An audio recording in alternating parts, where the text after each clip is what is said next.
Welcome back, guys. Welcome to another episode of Chicks, Dicks, and Icks. So, just like the last episode, we have our special guest, Little Dicky. So tiny. Just like Mark. Jenny, god damn it. Just like the last episode, we had a poll, and it landed on, does body count matter? We're going to spin the wheel again, and let's see where it lands. Exactly. You can spin it this time. Okay, fine. How do I use this? Just press the spin button. You're such a millennial. Let's see where it lands. Let's see. Should you heal yourself before dating again? Ooh, Oh, this is gonna be a that's good one. This is gonna be a good one. I think, Jenny, you can start off. Yes, I will. So, this has been like a topic that I wanted to talk about because I see a lot of people jumping from relationship to relationship, and a lot of the times people come with baggage and they're not healed. So I feel like people should heal themselves before dating because you don't want to bring in trauma from your past relationship to the new one. And I feel like some people don't have time to find themselves because in a relationship, it becomes a we, not a I. It's we like this, we like that. But then once you guys break up, it's like, what do you like? Well, you don't know because you've been dating someone for so long that it's we like this, we like this. You morphed into one person, and then once you break up, it's like, what do I even like? You meet another person. Again, you don't find yourself. You don't know what you like. You don't know what are your interests. You jump into another relationship and it becomes a we again, and it's like you lose your identity. Like, you haven't healed. You haven't found your niche. You haven't found what you like to do in your free time. So I feel like it's good to heal before you go and you bring traumatic experiences from being jaded to somebody else. And correct me if I'm wrong, this is something I've seen. I've actually came across people that jumped into another relationship and they recovered together. Like it's They're always doing small great. cases though. Like it varies by case to case too. I do hardly see that. But like if you're very codependent, like I feel like you should really heal yourself because you don't need to go into from one codependency to another codependency. And ladies and gentlemen, just to let you guys know, healing does take time. Okay, there's no time limit. There's no shortcut. Yeah, there's no shortcut. It is a process. If everybody has childhood trauma, everybody has relationship trauma, self-trauma, I guess, if there's Everybody such thing. has cheating trauma too because that causes PTSD too in a lot of people. I was actually an anxious attachment style, For some reason I became an avoidant. I feel like you're disorganized though. You have disorganized attachment. You think so? What makes you say that? Because you went from anxious to avoidant, but some people already have that in them. They can jump from one to another. Sometimes it just depends on the partner that you're with that brings out which side. Like if you're with somebody that's very anxious, it brings out the avoidant. If you're very avoidant, like with an avoidant person, you're going to become anxious. So if they give you the I don't care attitude, it makes you want to run towards that relationship even more because you're hunting something, you're hunting an emotion. You want to feel validated. So them saying they don't care and you're just in your mind like, well, I'm going to show them that they should care about me. And I feel like that's toxic also. Yeah. You shouldn't have to chase people and you shouldn't have to feel anxious in relationships. You should feel safe and secure. Safe and secure. That's hard to find in a person. It is, but you have to meet somebody that's secure within themselves as well. Sometimes toxic attracts toxic.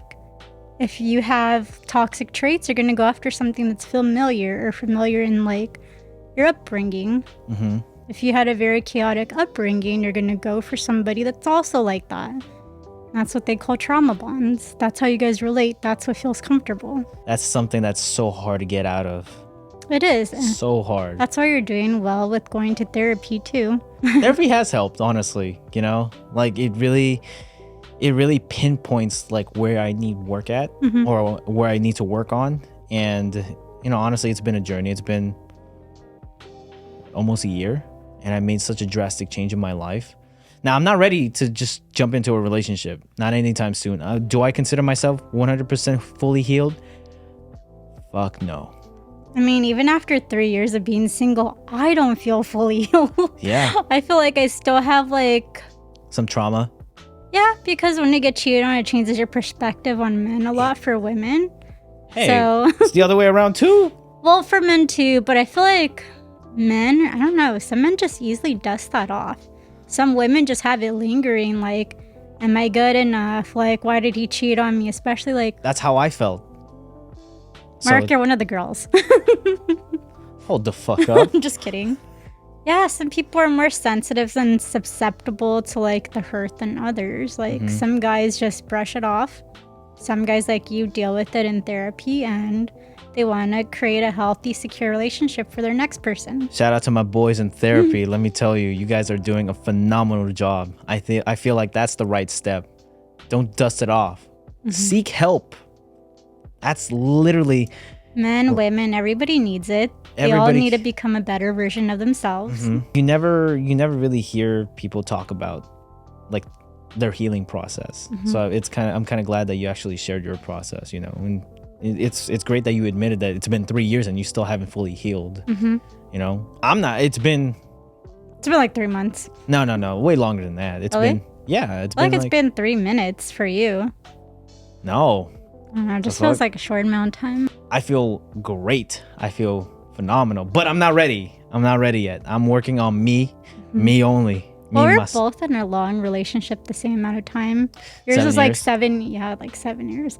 We were both in 7-year relationships, so Mm-hmm. the healing process looks different for everybody. Some people can be 3 minutes, 3 days, 3 weeks. Especially that's someone that is not in a secure attachment. The recovery time is going to take a lot longer. That's very true. That's so true. I find myself to be an avoidant attachment, so we're very numb to pain and we kind of dismiss I feel our like feelings. I feel like you dust shit off. I do. That's my Do issue. you detach easily? I detach easy. Mm. I'm very, it is what it is. It is what it is.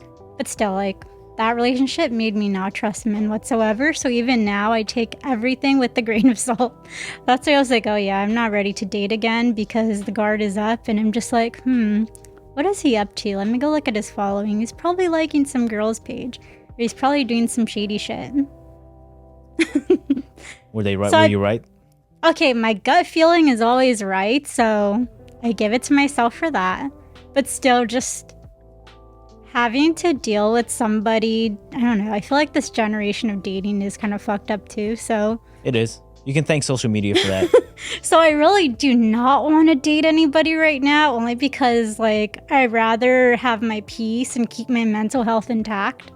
And I feel like a lot of people are very like, the grass is greener on the other side. Let me go cheat, or social media has you thinking that like you have a plentiful amount of people, even though only 2 girls DM'd you back. And they were probably bored.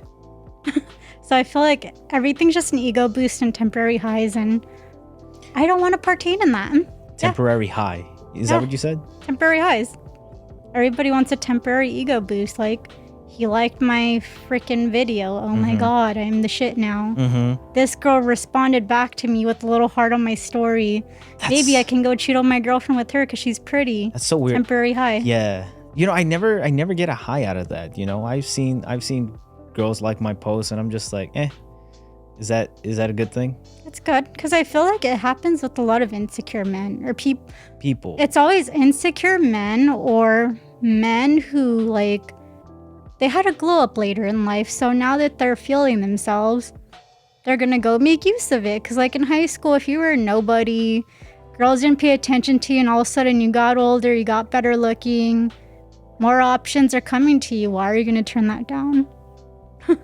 Like, even girls after plastic surgery, like, they were ugly before, now they see that they got a BBL, their ass done, their lips done. Men are paying attention, rappers are DMing them, like, why are they gonna get off the streets for? They're getting temporary highs. It's the same with men and women. Everybody likes that temporary feeling of feeling wanted and validation and that ego boost. I don't want need that validation temporary from anybody. I don't need validation from anybody. Just myself. That's what I learned in therapy, and this is why I'm telling you all. Go to therapy. Go to therapy. Please. Because it helps. Look how crazy I am still. I'm kidding. I'm actually okay. Getting better. It's a process. Sometimes. Sometimes. but it's a process. He's kind of stable. Bruh. You have to say your part. When I think about dating now, it scares the shit out of me. Because I'm like, oh shit, I'm going to get hurt again. I don't want to deal with I that. feel like cheating does that to you. You have a fear that you're just living with. Yeah, But then that just means you still need to heal. exactly. You still need to know that not everybody's going to be like that. There are good people out there. Not saying everybody's a cheater. There are some good people out there. But it takes time. You shouldn't rush it. Don't go from this relationship to another just to fill a void. Just to fill a void.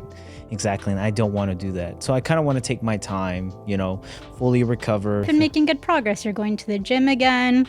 You're back to doing YouTube videos. You're back to being happy. You don't look as depressed. You're eating again. I'm eating again, thank God, you know, getting So it's all slow steps. slow steps. Healing's different for everybody, whether it's going back to your daily routine, improving your life, getting your money up, going back to school, whatever it is. Yeah, I feel Heal, great. grow, find yourself. Then start dating when you feel like you're just there and you're not going to bring trauma from the past. As we end this episode, I want to ask you guys this. Should you heal yourself before you date again? Or should you just jump into a relationship? It's up to you guys. Let us know your thoughts. How has your healing journey been? And what do you feel like you can improve in your next relationship? We want to hear your thoughts. Everybody has something to work on, and you shouldn't be ashamed about it. Now, if you guys want to be part of our podcast, make sure you're subscribed, like this video, And share your thoughts below. and share your thoughts below See you next time. on Chicks Dicks and Dicks. Dicks. Thank you.